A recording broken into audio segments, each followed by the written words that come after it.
Hello everyone, this is Dave. Today I'm going to show you how I made my personalized glass palettes. I've had a few messages about it, so today I'm going to show you.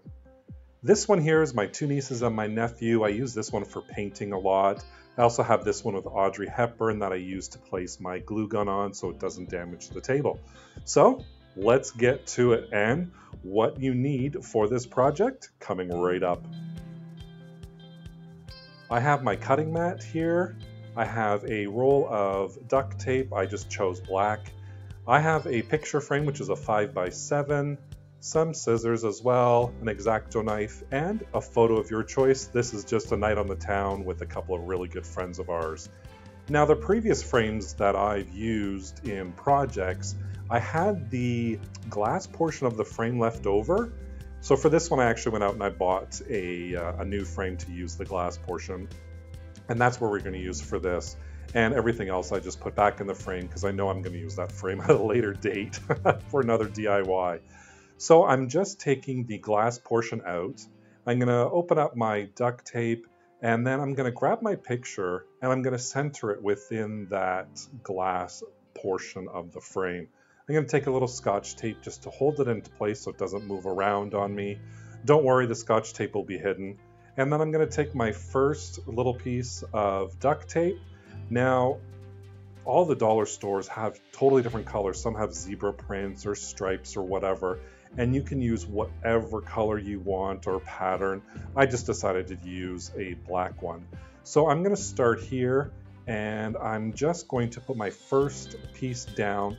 And then I'm going to chop off the excess at the side. So this is kind of the framing portion to the picture on the good side, which is facing down.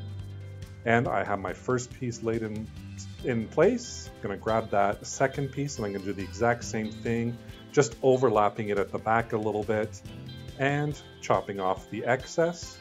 And then I'm just going to continue on with that other piece. I think it's 4 pieces in total that I use for the back side. And again, just chop off that excess and then wrap whatever is around it, because we're going to be covering it anyways, you'll see later on. And my final piece is almost like that framed portion we did at the very top. So I'm going to flip it over good side up, make sure I'm not covering anybody's face, flip it over, and then chop the excess and bring that tape all around. And then we only have 2 more pieces of tape and we're done.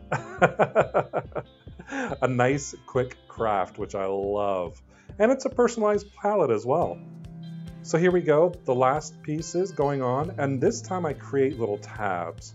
So you'll see here I create tabs on each of the sides, and what I'll do is I'll fold in those tabs at the side first, and then fold in that top, and that creates a wonderful little corner. And one more piece to go and we're done this little craft. Framed it, roll it over, cut off that excess, creating those tabs there.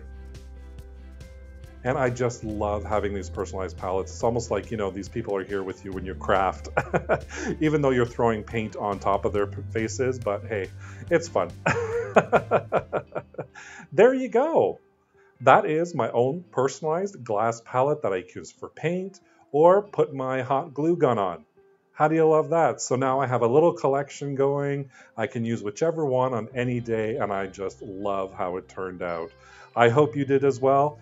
Thank you so much for watching. If you liked today's video, why not give me a thumbs up and leave me a comment down below in the comment section. Hit that subscribe button and that notification bell so you can be notified whenever I upload a new video. Thank you so much for watching. Take care. Bye for now.